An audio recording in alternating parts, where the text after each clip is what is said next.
Hi, Hello, Sasha. How's it going? I'm fine, Stella. How are you? I'm good. I'm good. This was a lovely episode, a very kind of inspiring episode. Yeah, we talked to Tamara Pietzke, who we kind of think about as an unlikely whistleblower. As you'll hear her in the episode, she said, "My friends laughed when they discovered that I was in this position because they thought I was the least likely person to become a whistleblower." And frankly, Tamara didn't even know the term whistleblower until Yeah. somebody used it about her. So she is, as you'll hear, she's very soft spoken, she's thoughtful, she's very sweet. And when she was working at this clinic called Multicare, she started seeing things that really concerned her around very complicated young people with serious trauma, serious abuse in their background, with very dehumanizing identities. We're not just talking about your typical kind of I'm a trans guy and I'm proud kind of situation. We're talking about really complicated, bizarre identities like animal identities and things like that. And when she spoke up about her concerns, she was really shut down at every kind of step of the way by colleagues, by managers, higher ups. And so, in launched her experience of trying to speak out and, quote, blow the whistle. And it was lovely to speak with her today. Yeah, I think a key part of the Tamara Pietzke story is the fact that she is a gentle, soft-spoken, moderate person who has no need, not standing on any soapbox, no major need to come on podcasts or radios to give her opinions, doesn't actually have strong opinions, I'd say, often in life. If you follow me, one of life's moderates in every Mm-hmm. aspect of the word. And I think that speaks to what insanity is arguably going on, that she could see that this is not right, that they are extremists, and extremists had taken over the workplace. And her moderate opinion, she actually had to be forced out of the workplace because she was a moderate. I think that in itself, the moderates are getting pushed out, the extremists are holding the centre, is such a frightening kind of vision of what's going on Yeah. in therapy today. Yeah, and when I read so her story came out in the Free Press, which is Barry Weiss's Substack in 2024, February this year. And when I read that story, and also Lior Sapir covered it more, so we'll definitely link to these other articles because we don't go into a ton of details in our interview today. But I highly recommend for listeners to go read these reports because the kinds of cases she was seeing were shocking. Like, remember when we had Jamie Reed on and she told us a couple of stories, and in her affidavit, there's these like unbelievable stories of severely disturbed kids being affirmed in their gender identities. It was a similar kind of thing that happened with Tamara. So the Free Press article came out, and then soon after, she switched positions and was fired from her new job. Ostensibly, the employer didn't say so precisely, but as Tamara shares in her story, probably because of the kind of coverage she was getting as a whistleblower. And she's now in this kind of place of limbo. And we really just wanted to give her a platform to share her story. And there's so much here that is quite terrifying. And, she says towards the end, I believe that my future self will be really proud of me now, even though I've made my life hell in some ways. I really think this is the right thing to do. So I think it's just wonderful to have people like Tamara who are willing to go through that kind of gauntlet of, throwing your life into disarray because you want to do the right thing. Just it seemed so obviously the right thing for her to do, as you'll hear. And it was, when you hear it, I think very few will listen and think she did anything except the right thing. She did the right thing. More importantly, she had the courage to do the right thing and stick with it and put her name to it. Do you want to go ahead and Yeah. read her bio? Sure. Yeah. Tamara Pietzke is a mental health therapist, a licensed independent clinical social worker, and has been doing this work for 12 years. She worked a number of different places, but most recently she was working at Multicare, one of Washington state's largest hospital systems, for 6 years. When she raised concerns about the shift towards mandated gender affirming care, she was bullied and dismissed. She stopped working there in January of 2024, and a couple of weeks before her whistleblowing article came out in the Free Press. From Multicare, she went on to a different practice, but they let her go after 3 weeks, claiming that she wasn't a right fit for the position, but not offering much more explanation. She has since been working on building up a private practice, and we talk with Tamara a little bit about that today. So please enjoy our conversation with Tamara Pietzke. Hi, I'm Stella O'Malley, a psychotherapist in Ireland. And I'm Sasha Ayad, an adolescent therapist in the United States. And this is Gender, a Wider Lens, a podcast dedicated to the shifting concepts around gender in our contemporary culture. Through in-depth interviews, personal stories, and psychological exploration, we seek to open up the discourse around this hot-button issue. Join us as we look at gender from a wider lens. Hi, Stella, and welcome, Tamara. Hi, thank you for having me. You're very welcome. We're delighted to have you. Yet another whistleblower has arrived, and it's so inspiring when somebody chooses to speak up against when they see harm being carried out on children. So well done. Thank you. And you've really paid the price for speaking out in the first place, and we'll get to that in a minute. But for anyone who isn't familiar with your story, there was a big piece that came out in the Free Press several weeks ago now that told listeners a little bit about what you saw at your place of employment working with children who were struggling with gender identity. So can you give us a bit of an overview of what you saw and what you witnessed? And then, of course, we'll make sure to direct people to the Free Press article, which is like more of an in-depth look. Sure, yeah, absolutely. So the first time that I started to have some concerns was in March of last year. I had a client come in, a 16-year-old, and say that they identified as a wounded male dog. And so then I talked with my colleagues about that, and I said, at what point do we not just like affirm people? At what point is it like mental illness? Like, I just feel like at some point we have to be like, okay, you're so traumatized by being a human that like now you want to identify as an animal. And the response from my boss, from my colleagues was, if they don't think it's a problem, that it's not a problem. Like, then you applaud them for knowing who they are, and you just continue to do therapy about the things that they are saying are an issue. And can I just ask you a quick question? First of all, that is already totally remarkable. Because blew my mind. In private conversations with other clinicians, whether we're doing like peer consultations or kind of, discussing cases, I have never heard anyone say something so absurd. So I'm wondering, was this one of those things where the clinician said, I actually do have concerns about this kid too. However, on the surface, we have to be affirming, because that's already really strange. No, it wasn't. It was, go ahead. Were you going to say something, Stella? Yeah, I'm going to add something. To agree with a person who says that they identify as a wounded male dog is to collude with the dehumanization of a person.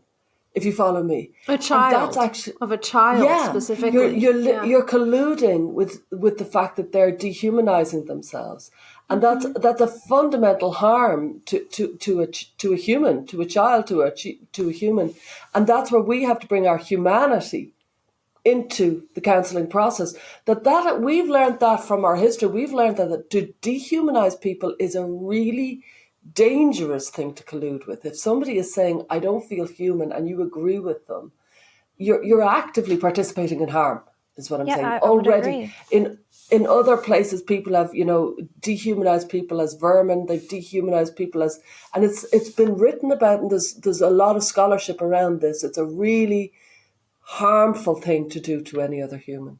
Anyway, keep going. You just blew our mind with that first line. Yeah, I mean, it was a dialogue between me and my colleagues. I said, okay, so what if this client identifies as a cat and wants to use a litter box? They're like, not a problem. I said, what if it's a grown man who identifies as an 11-year-old and wants to hang out with kids? And they said, well, as long as he's not alone with them, if he wants to use coloring books, then it's not a problem. And this was like the dialogue. And I was like, okay. And I just didn't really know what to do with that. And so I just dropped it and kind of like carried on with seeing my client and just doing therapy with them. And eventually like the topic of wounded male dog kind of faded away. They still identified as a male and they are biological female, but we just did therapy around the other issues that were going on in their life.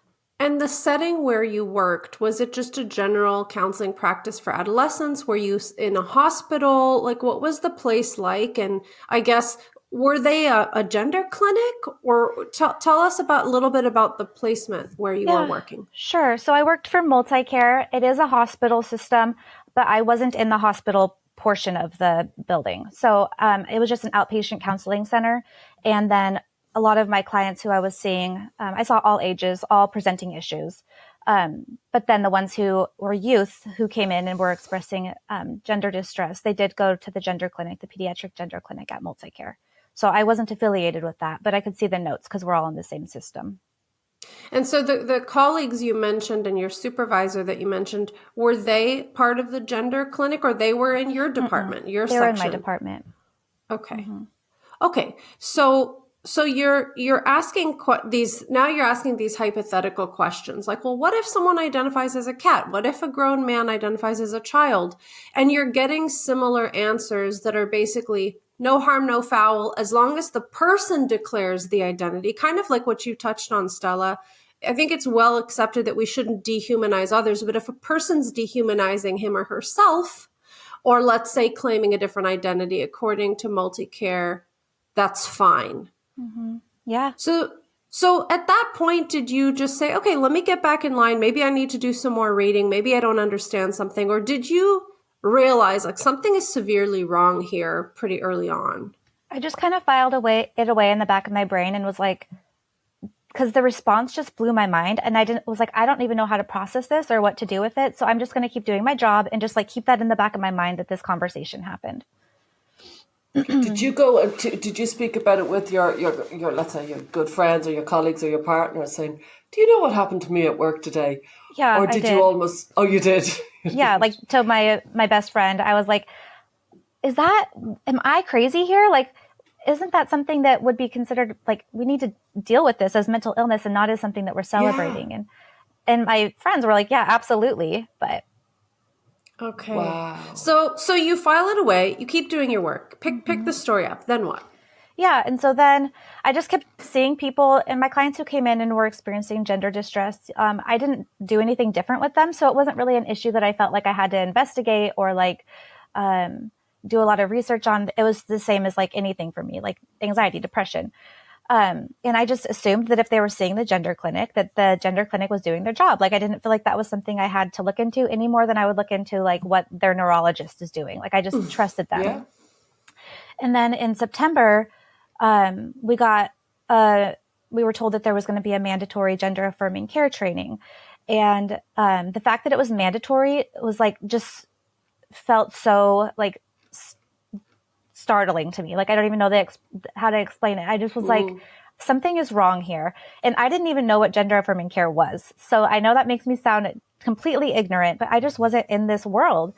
And so it was Labor Day weekend before the training. And I spent hours and hours after I put my kids to bed, just like doing research. And I was like, I would Google like, what are the negative side effects of like hormone treatment in adolescence. And then the results that I was getting would be like how to be a good friend to your LGBTQ like colleague or whatever. And I was like, that's not even what I asked. And so it just like really blew my mind that I couldn't even find direct answers. So yeah, I did a lot of investigating and I wrote a letter because I was just going to refuse to go to the training. I was like, I don't agree with this and I cannot be a part of it. And so I wrote a letter and then I reached out to every single person that I found online, like anyone who wrote an article about it, anyone who like had an organization about this topic. And I said, will you look at this letter and will you please tell me if I'm missing something here? Because I'm going to lose my job over this if I don't go to a mandatory training. And I just want to make sure that like I am not being misled here. Yeah. And so people wrote back and were very like, congratulations for like seeing through this and not just going along with it. And then I was advised to go to the training. They said, if you don't go, then you're going to render yourself irrelevant. You're going to get fired. And then you lose any power you possibly could have in this situation. So go and then ask the questions about these things that you wrote in your letter. Because you're not wrong. Like these things are important to address. So just gently, kindly, without like trying to be controversial or like antagonistic, ask these questions. And so that's what I did. And it was terrifying. I could see my heartbeat in my stomach. It was so terrifying. And were lots of trainings mandatory? Like, why did it strike you that it was mandatory? So this was the first time. So they used to offer like, oh, we're going to have a workshop on substance abuse if you want to check it out. Like they were optional prior to this. Yes, absolutely. Okay. So these like monthly trainings were recently introduced, but we were told they're not mandatory. If you can fit them into your schedule, go ahead. And if not, you don't have to go. And so then when it said that it was mandatory and I was like, that doesn't feel good to me. Can I ask, you said that you didn't know what gender affirmative care, and in fairness, I think a lot of people don't. I don't think it's a reflection. I think they're working it, but they don't know that they're working it. But then you knew enough to look for issues with it, if you follow me. Was it purely the fact that it was so incongruous, that it was mandatory, that made you go, hang on, what's going on? Yeah. Yeah, and I sort of had this suspicion that it was going to be like, you just agree with whatever they say, just like the wounded dog thing, right? And so in the back of my mind, I was like, is that what this is? Is that what they're going to tell us that we have to do? And so that's why I started to like dig into it. So you were kind of primed to have a little suspicion about the push to just blindly agree. Mm-hmm. Yeah. So then I went to the training and then I asked a couple questions. Like one of them was, okay, so if countries in Europe are pulling back on this, why are we mandating it now? Why are we like running full steam ahead in this? And I was met with so much hostility. The chat box blew up and said, you're doing harm to people, keep politics out of this, you're part of the problem. The presenter was like, we're not going to have this conversation. I want to make it very clear that this is best practice for multi-care and anything else will not be tolerated. So can I ask, was this an online training? Is that what you mean by... Okay, I want to just pause and talk about something that I've experienced, because I went through a very similar situation in 2015 when I was working in a middle school. Oh, really? And I had been tracking the gender stuff for about a year or so. Maybe this was 2015, 2016. And I was presenting my concerns to my manager. I worked for a school and there were like 13 campuses, and I presented my concerns to my manager. And what she told me at the time was, you know, Sasha, the pace of change is so rapid that I can't even keep up with the LGBT stuff. So that's why we have to just defer to the experts. And lo and behold, a few months later, we had a mandatory training for all of our staff, which in our case, that was normal. There were lots of mandatory trainings about trans stuff. And in this case, the training was in person. And so all the school counselors from the 13 different campuses were gathered together in one room. And somebody from an advocacy organization came in and gave us basically what is an affirmative care training. And I had I guess I was lucky that it was in person. And so when I was asking questions in person, the way it was received was super different. And so like, I know from just following this world that when you're online, people are so much more hostile. And if you put a question in the chat box that you had asked in person in a room full of flesh and blood people, I almost guarantee like it would have landed differently. So I just think it's particularly important that we lift up. Like this happened to Aaron Terrell, who's a transgender man who went to the WPATH conference online, and he was also like kicked out of a chat room. So I just feel like the in-person versus online thing makes it even more complicated. So I'm so sorry to kind of like derail the story, but it's a remarkable similarity. And yet your experience was totally different.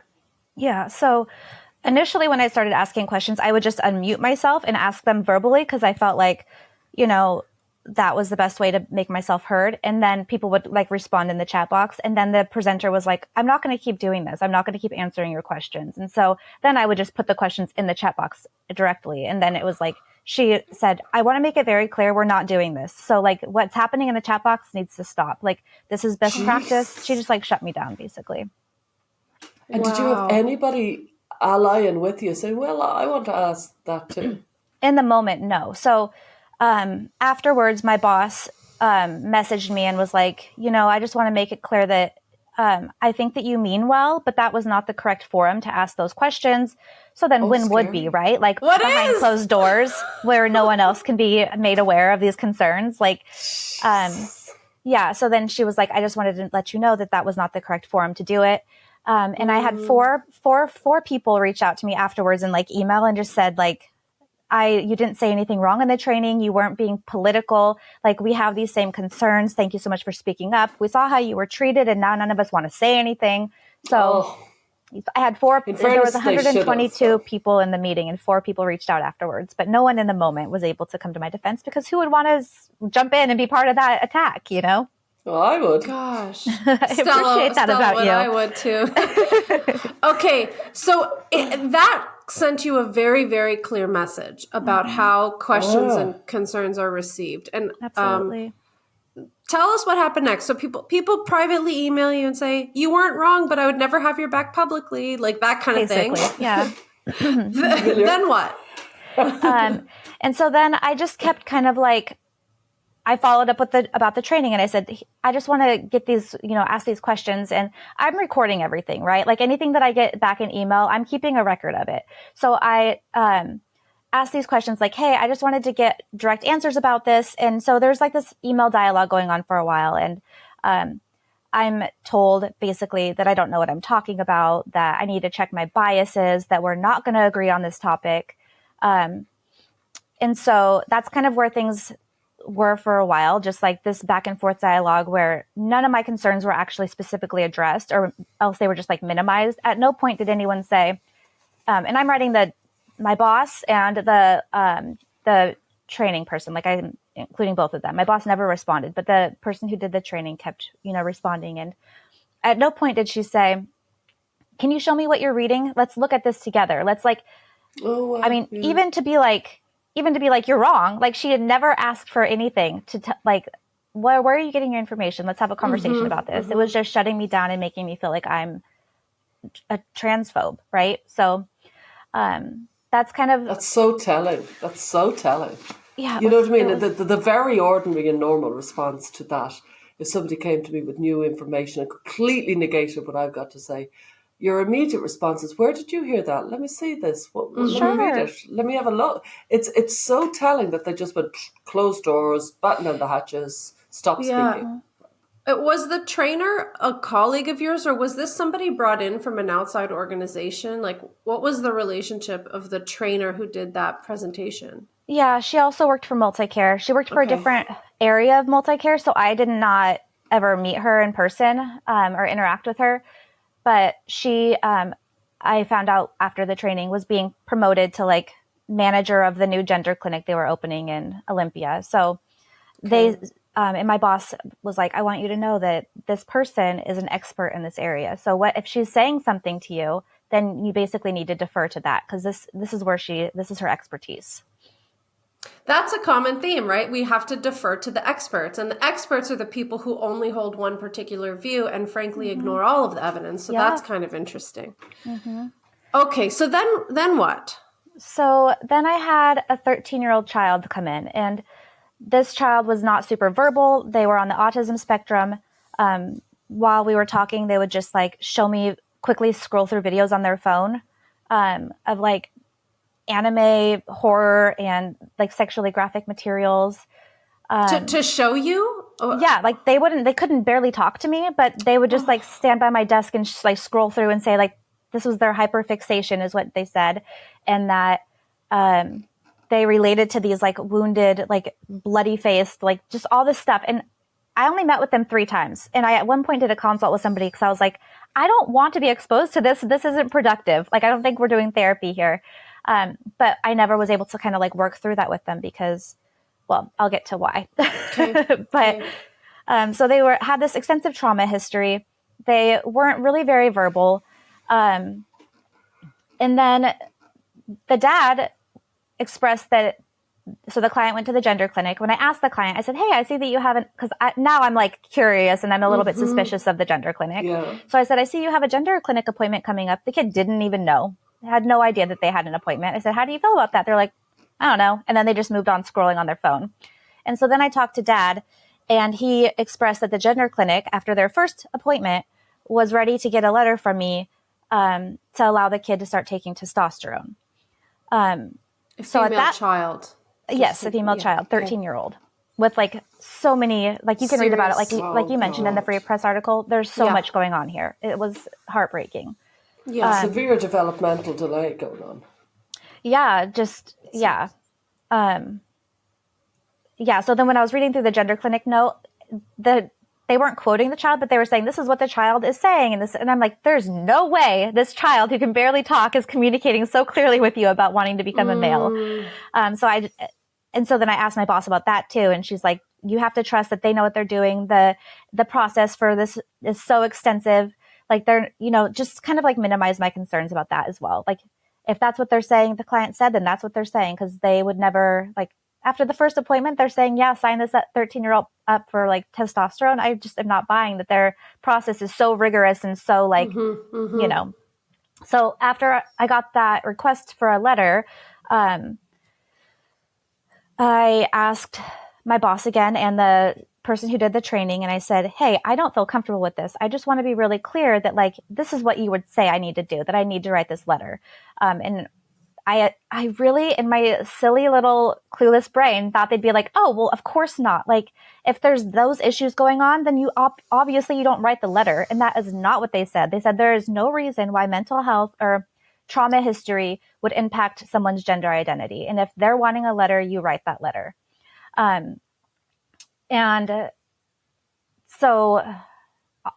Also in the gender clinic note, it's like a form note, right? So they fill in things, but there's part of the form is that says, if your provider is not gender affirming, then they can be doing more harm to you. So find somebody else who is gender affirming. So basically like, if your provider is not going to write you this letter, then find somebody who will, because your provider has a problem here. Wow. So after I asked that question about the testosterone, my boss came in and was like, I just want to let you know, like, this has gone over my head. There's nothing I can do. But the person who did the training has reported you to risk management.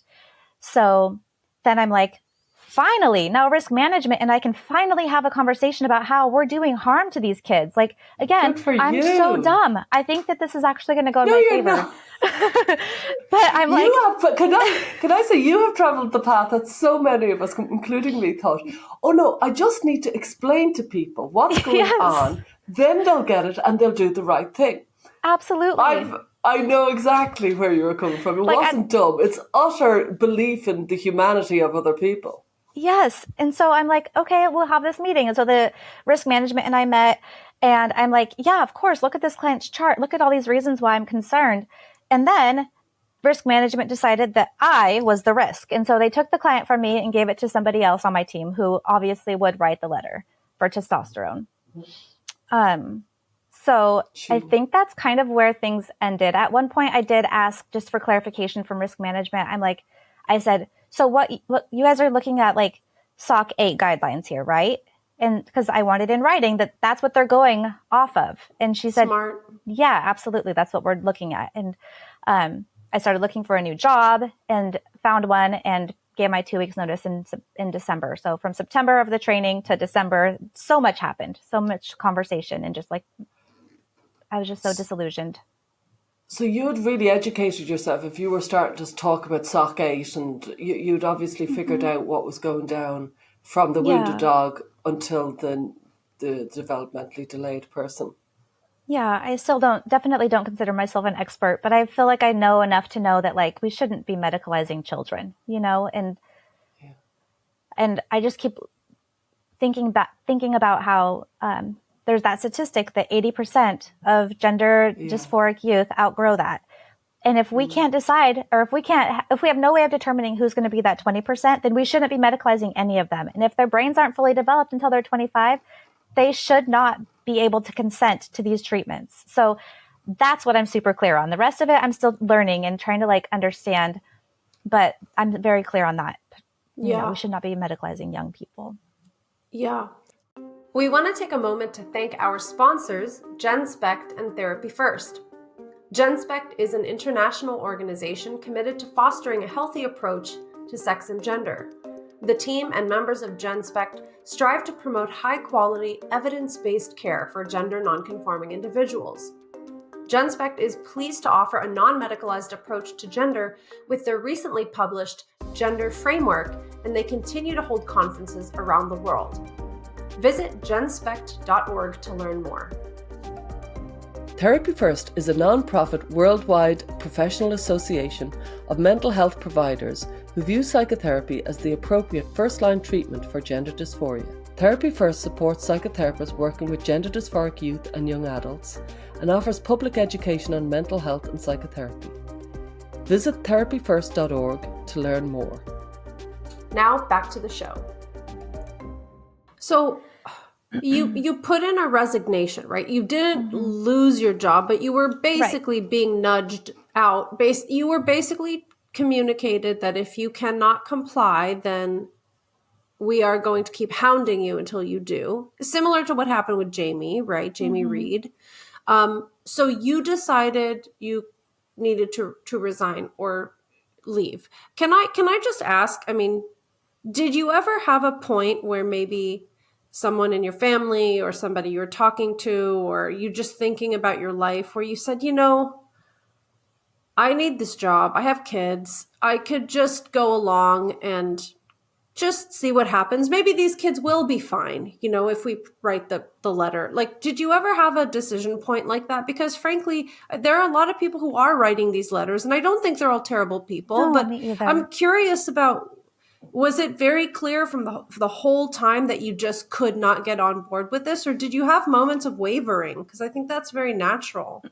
It's funny because I didn't. Like, even now when people are like, you're so brave, I was like, I just feel like it was never an option. Like, I never deliberated or asked myself, like, how am I going to respond to this? Like, I was just doing the thing that felt right. Like, if you saw someone drowning, you try to save them. Like, I never was like, should I jump into the pool? Like, obviously, like, you're not going to just not do anything. And so there was no point that I was like, what should I do here? You know?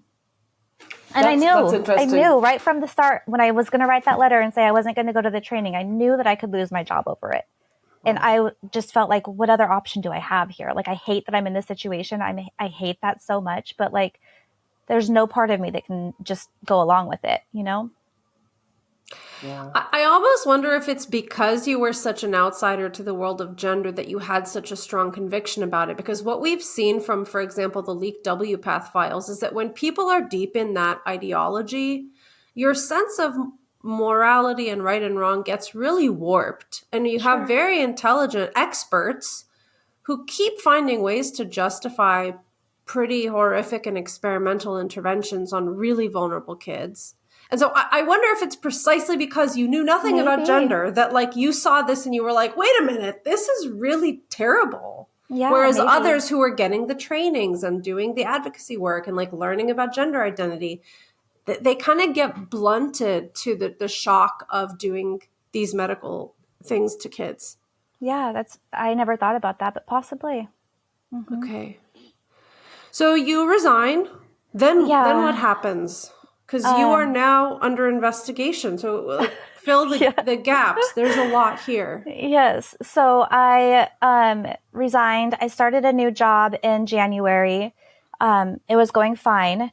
It was like I was doing neurofeedback, but I was hired to be like a neurofeedback clinician / counselor. And my new employer kept saying, like, you know, if the neurofeedback stuff's not for you, then you can absolutely just do counseling. Because I was like, that's where my passion is, right? Can you just explain what neurofeedback is? It's very different than therapy, so I just want our listeners to understand. It's just, and I did it for 3 weeks, so I'm not an expert on this either. Yeah. But it's basically where you like look at your brain waves and you try to get your brain to like give more of the positive brain waves, and it helps eliminate anxiety, depression, that sort of thing by like training your brain to stay in alpha more than other things, right? Is that your understanding also? Am I explaining that well? My understanding is that it's not super evidence-based, but it is this like, it's supposedly a biological intervention where you're doing various kind of stimuli to a patient while they're wearing all kinds of electrodes. So it's not like talk therapy, which is your bread and butter, right? So, okay. Yes. So go ahead. Yeah, so I was hired on, and I thought that would be something that I was doing kind of like in addition to counseling, like, and I was like, okay, sure, whatever. But then they made it pretty clear that like, well, here's what we're going to do. We're going to train you here. And then I wasn't doing a whole lot of counseling, but I did have people follow me from Multicare to do counseling. Anyway, so I say all that because it's going fine. I'm doing training. I'm doing my counseling with my clients from Multicare. My employer is making it clear that if I want to do just counseling, that's fine. If I decide that neurofeedback's not my thing. And then 3 weeks after I start the job, the Free Press article comes out. And I let my boss know about it because I was like, well, I think that she should hear it from me versus somebody else. And then it makes this look shady, you know? And she never responded when I just texted her the link and was like, let me know if you want to meet and talk about any of this. And she never responded. And so then the next day I said, just wanted to see if you had any questions about that. Or I just wanted to see if you got my message. And she's like, kind of just skimmed over that and responded to something else. And then by the end of the week, she had let me go. She said, you know, what we really need here is a neurofeedback clinician. And I said, okay, well, if that's what you need, I don't want to not have a job. I thought that I was going to be able to potentially do counseling. Like, so she just like did you know, totally turned it around and acted like that. There was no room for me to be a counselor. And so I said, well, if that's what you want, like a full-time neurofeedback clinician, I don't want to not have a job. I can do that. I mean, counseling is where my passion is, but I can do that. And she's just kind of like didn't say anything. And so then I said, and this is 7:00 at night. My kids are crying in the background. Like it's just chaos. So, she didn't say anything. And then I was like, but if you're trying to get rid of me right now, like, I don't want to just be I don't want to be not reading between the lines. I don't want to be like sticking around when this conversation is actually like your way of saying you're fired. And so then she's like, yeah, I just don't think you're the right fit for this position. And so it led me to believe that it had something to do with the article, because why else would she suddenly be like, nope, we don't want you to be here. Like, we want a full-time neurofeedback clinician, when she knew I was bringing clients for counseling, you know, from my previous place of employment. And she had just said 24 hours prior, even like, yeah, if you want to be a counselor, that's fine. So then I lost my job. Were you surprised? I was absolutely surprised, because when she didn't respond to the article, I was like, well, maybe it's a non-issue and she doesn't care. I think she was probably just formulating, okay, what do I want to do here? You know? Yeah. And she was afraid to say anything because she thought she'll blow the whistle on us. So that's why she shut it down, like just didn't say anything. Yeah, I was completely, did not see it coming. So then I'm like, unemployed with 3 young children to feed, and trying to figure out what's next for me, you know? And so at that point I was like, you know, I think that somebody else used this terminology, but made myself radioactive in some way. Like, no one's going to hire me now. And so I should just look and I don't want a boss. I don't want to do this again, where I like start a job and then get let go because I'm Tamara the whistleblower or whatever, you know? And so then I was like, I'll just do private practice. I'm licensed too. I can do that. And so I start looking into what that's going to take. And then about a month after the article came out, I got a cease and desist letter from Multicare saying, you know, if you talk about these clients, we might potentially sue you. And then about 3 weeks ago, I got a letter from the state saying that, I'm under investigation, that my license is under investigation. And, I could potentially lose it. And they said that the reasons were, I said the client's age, which is not PHI, but in their letter, they said could make the client identifiable to somebody else, that I wasn't being gender affirming. I did not use the client's chosen pronouns in the Free Press article, and that I suggested that gender dysphoria is mental illness, which it's in the DSM. But that's what the letter said. So those are the reasons why they're investigating me. You must have been devastated. It feels Soviet. Yeah, I'm like, you guys are looking at the wrong thing here. All I'm trying to say is like, let's protect these kids. And instead you're like just discounting me by calling me a transphobe, saying that maybe I shouldn't even be a therapist. Like, it's just madness. Like, I can't even like wrap my head around what's happening, you know? Yeah. And I just don't understand. Yeah. It's really devastating, and I understand that you have attorneys who are helping you with this case. Yeah. within the bounds of what you can say, what's their impression of this? And are they familiar with the gender stuff? Because like, it's really interesting. You are an outsider from gender. This happened to you. I really hope your attorneys are not outsiders from gender, because Me too. this is very classic gender stuff. Silencing, dodging the real harm to like go after language harm about pronouns. This is actually quite classic. So are your attorneys like pros at gender? I hope they are. Yeah. So my main attorney mostly deals with detransitioners. So yes, way more knowledgeable in this area than I am. Brilliant. Okay. And then the two people I got connected with recently, my understanding is that their expertise, while they know about gender, is more about people who are being like medical professionals whose licenses are being threatened. So, Okay. Excellent. So my understanding going forward is that there's probably going to be an administrative hearing, that it's not going to go in my favor, that, just that I should just expect to be reprimanded. Whether or not I'm going to lose my license, I hope not.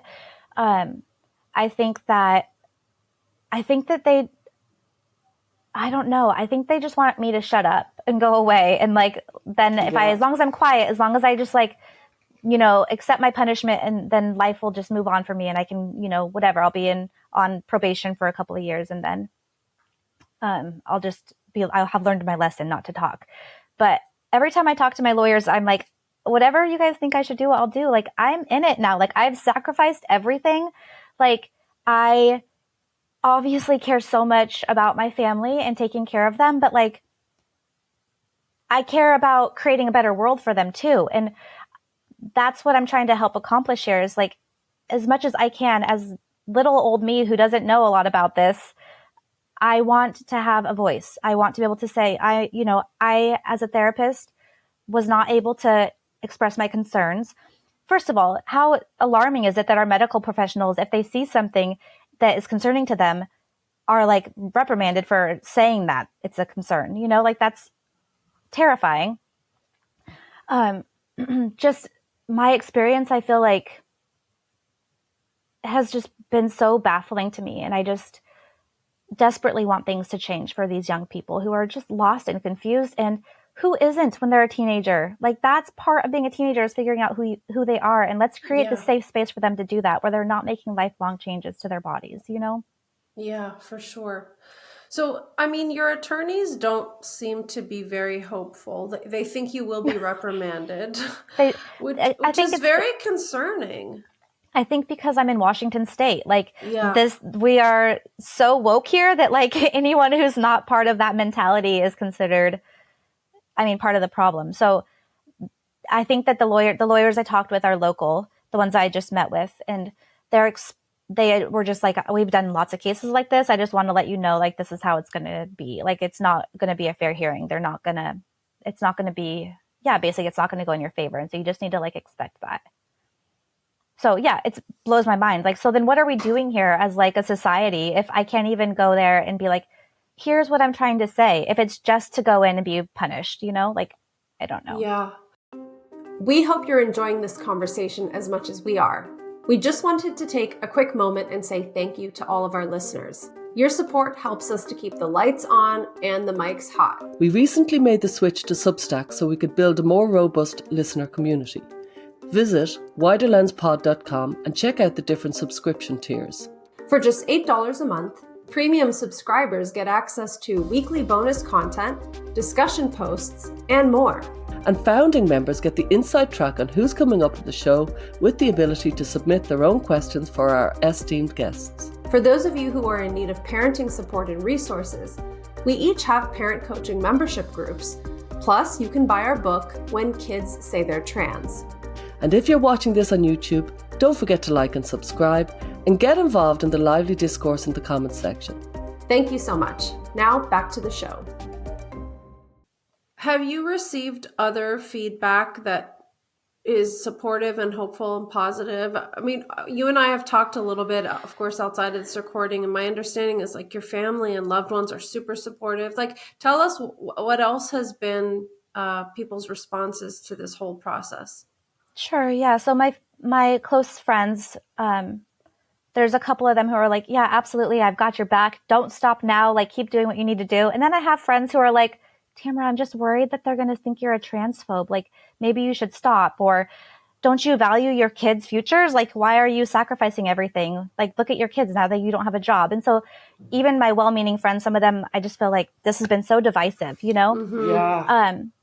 As far as like what's being said to me from people that I don't know, I've gotten a lot of people have reached out and been so incredibly supportive. I have the Give, Send, Go. And sometimes when I'm feeling down, I look through the comments there and I just feel so grateful that there's people who are appreciating what I'm trying to accomplish, because it can feel very, very much like just lonely, or like, what's the point, you know? Yeah. Or people just don't get it. So yes, and I know that people have said negative things about me too. I have not Googled myself. I do not care to read what anyone is saying. But people who've reached out to me directly have all been incredibly kind, and I'm so grateful for that. I wanted to know more about your Give, Send, Go. Can you tell us what that is? Yeah, so right before the article came out, I got connected with the Courage Coalition. So Jamie Reed, I believe, was the founder of that, and there's other people also involved.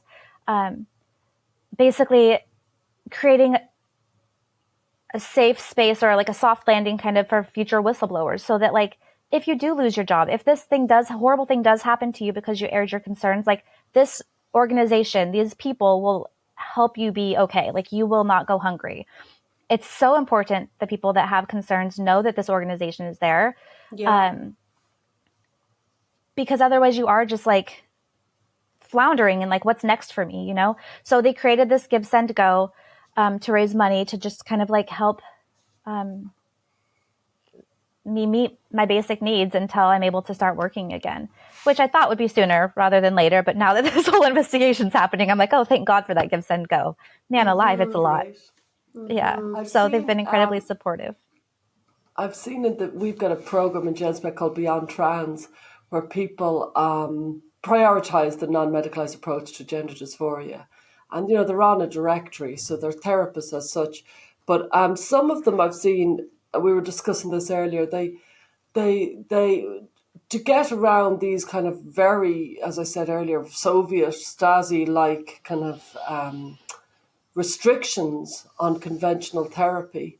Some people are choosing to be a consultant or a parent consultant or a coach, rather than to fall in with what is, frankly, it seems to be rotten from the inside out, organisations that I have noticed in my work time and time again, they do presume that the local trans lobby group is the expert, and they don't actually seem to be very well informed themselves. It's really noticeable when you speak to them. They give themselves away with little phrases. They often say, let's say, for example, they might say body gender dysmorphia or something, that you can hear just these little phrases, and you think they don't know very much, and they bow to these experts. But hopefully there will be way forwards for yourself through these organisations like Beyond Trans, or I think there's Open Therapy, and of course there's Therapy First, and there's Critical Therapy Antidote. There's lots, Thoughtful Therapists, of course. There's loads of organisations now that are providing support and offering an alternative viewpoint to, and arguably those organisations that I've named are protecting conventional psychotherapy, protecting it. Like. Yeah, and I want to say, this isn't an alternative. This is being lifted up in all of the European countries who have done systematic reviews as the primary intervention. It's supposed to be psychological support. So I think it's what's really difficult here in the US, particularly in certain states where legislation has not caught up at all with the science. It makes it seem as though you're an outlier, but actually you are way ahead of the curve, because in 5 years, everybody is going to be doing psychological support. So it's just, I know it's so disheartening, but I feel very strongly that you providing psychological support before gender affirmation is the standard, and it's the best practice. In terms of what we know globally about best practice, this is the closest thing we have, actually. So it's a bit of a house of mirrors kind of thing right now when your approach is being made to sound so out there. It's actually not. It's very safe. It's the safest way. Yeah, I agree. Yeah. And were you worried about coming out to the public, I suppose? You know what I mean, having your name on it, because a lot of people seem to come out, let's say, they come out, but they don't come out because they don't use their name. And you were I'm glad you did, very honest and brave. In fact, you reminded me of something earlier on. I remember reading a study about men who in the World War who were given a Victoria Cross for bravery, and they were interviewed about it. Like, you know what I mean?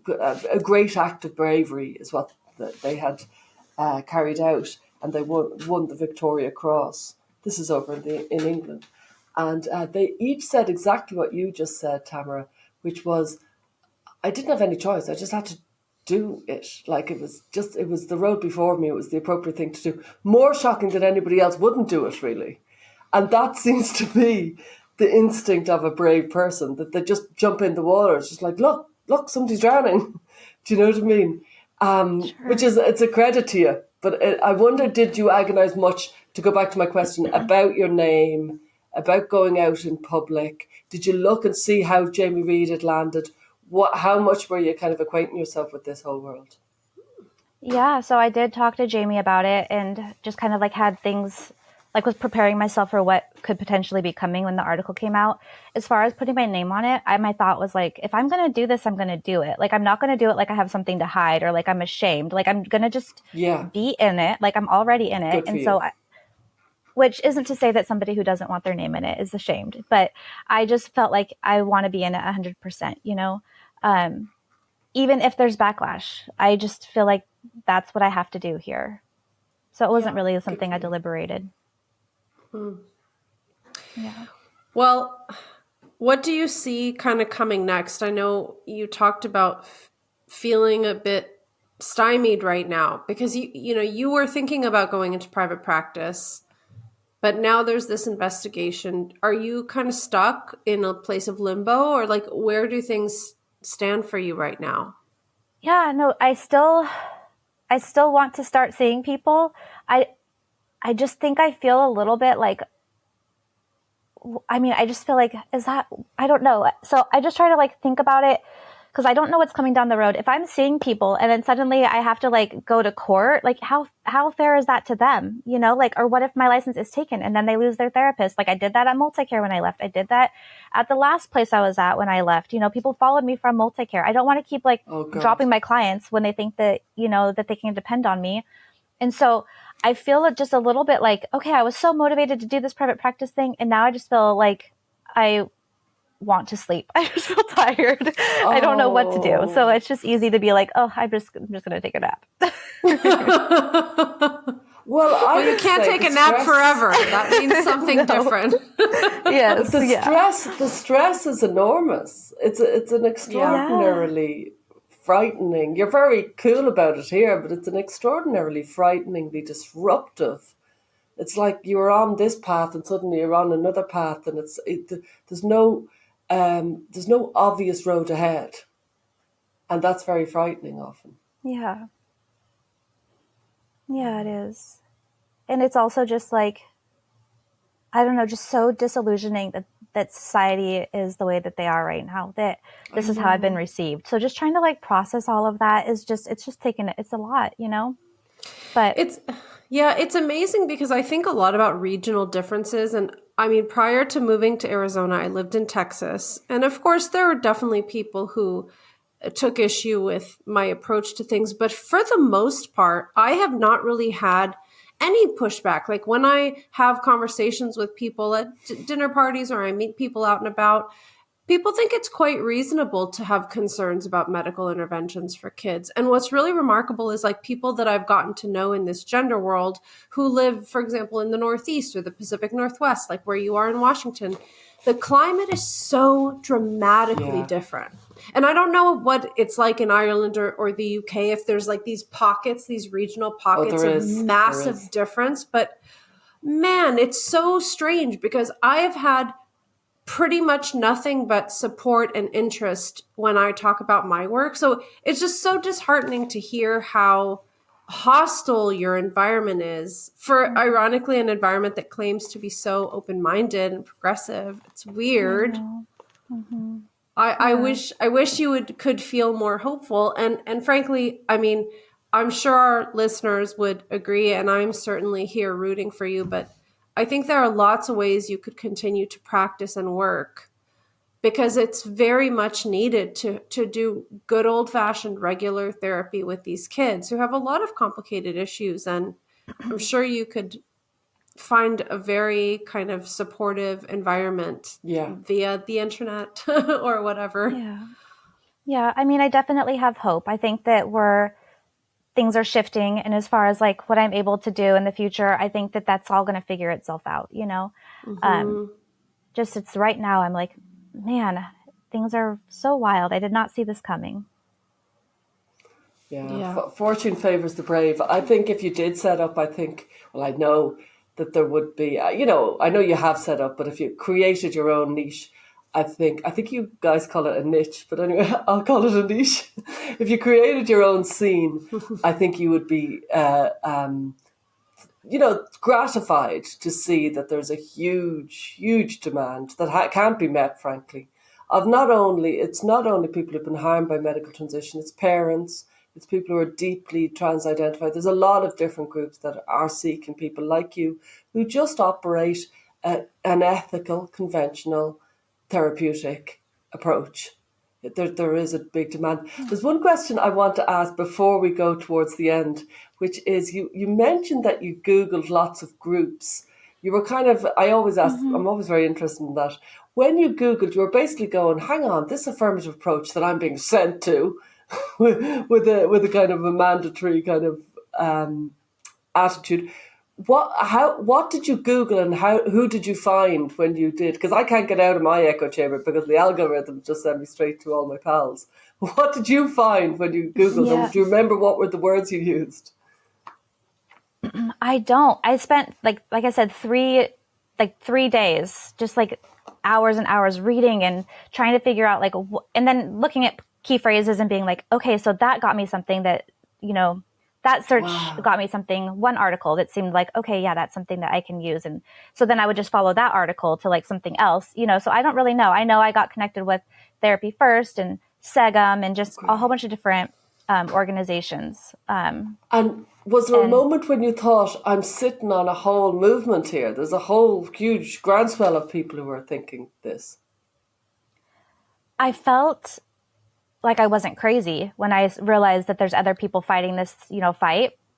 And that was very encouraging because I was like, what is happening? Why do I feel so like this is not okay? And that's not what Google's telling me at all. They're telling me it's great.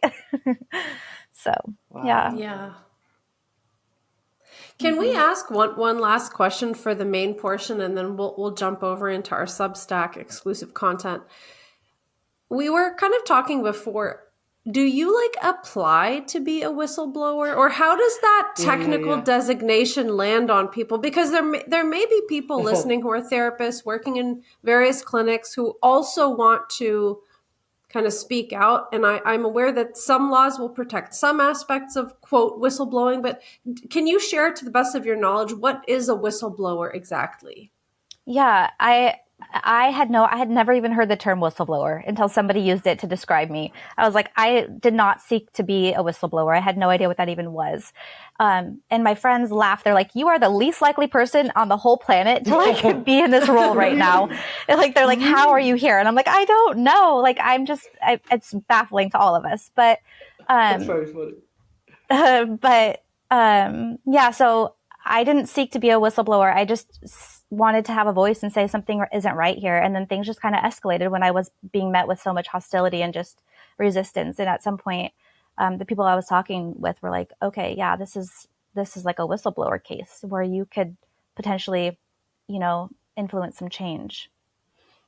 Wow. And for anyone else who has these concerns, like, please say something. I know that I have not made it sound super fun to be a whistleblower, but people keep telling me, like, you're going to be on the right side of history. And that means so much to me. Like, my kids are going to be so proud of me down the road, you know? And when things shift in our favor and we're taking care of kids in the way that they deserve to be taken care of, like, I 100% believe I will be, quote, on the right side of history. And so that, like, gives me, I don't know, just that's what I want for myself. And so I would hope that anyone else who has these concerns, just know that, you know, right now you might be making things harder for yourself, but the you of the future is going to be so proud that you stood for what you believed in. Oh, good for you. That's beautiful. Well, thank you so much. We'll wrap up our main portion here and we'll continue this conversation in the Substack. Okay. Thank you so much for joining us. Yeah. Thank you for having me. Thanks.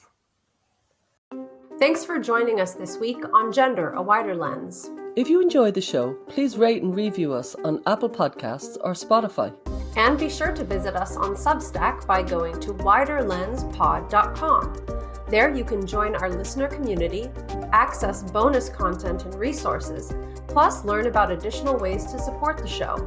Our discussions are for educational purposes and are not intended as a substitute for mental health services.